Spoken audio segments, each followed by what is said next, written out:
Hey, Tristan, happy holidays. Good to Happy see you. holidays. Thank you so much. So listen, new you are to Boston, right, with this organization. They have a storied history. What has it been like for you transitioning to that culture, and how has it impacted you so far?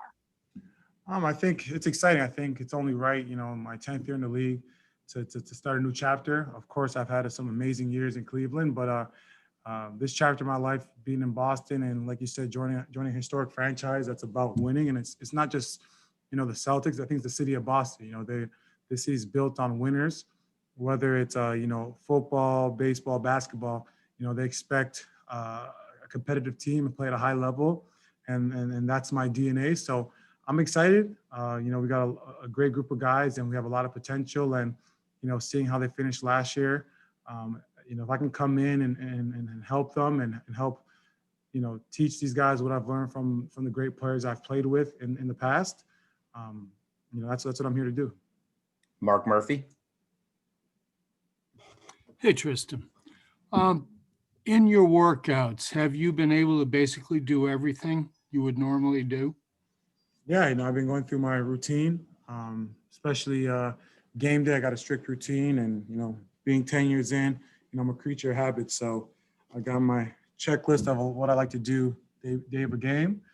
It's went well so far, but like I said, we got this afternoon after I take my pregame nap and get my meal in, get to the garden and go through that routine, and hopefully everything goes well, and I have a chance to go out there and compete tonight.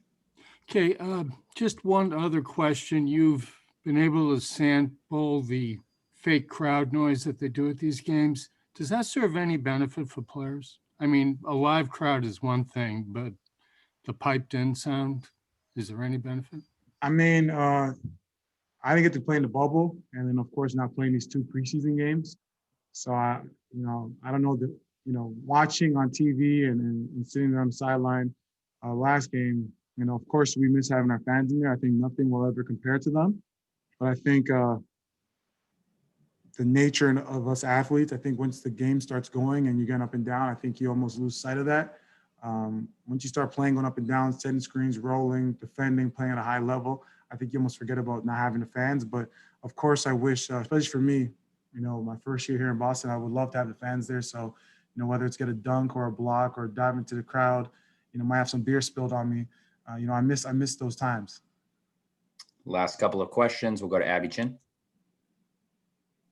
Hi, Tristan. I have a few, mostly about the injury. If you do play, will there be a minutes restriction that you know about?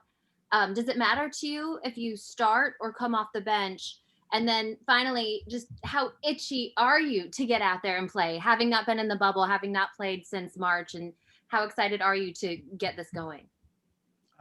So your 3 questions, I'll start from the last one, then I'll go to the first one. So Thank you. itching to play. Yes, my last game was March 9th against the Spurs. So it's been over 9-10 months without competitive basketball. So, I'm itching, I'm excited.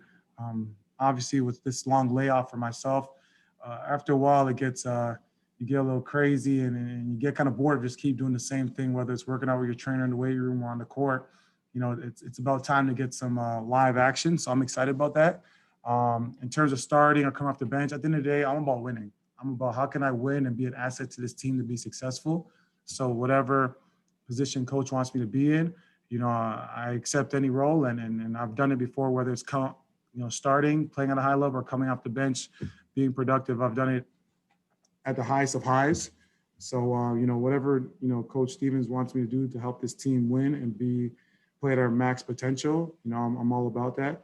And then in terms of the hamstring, it feels good. Like I said, if you guys any NBA player that's played over 7 years, they'll never be 100%.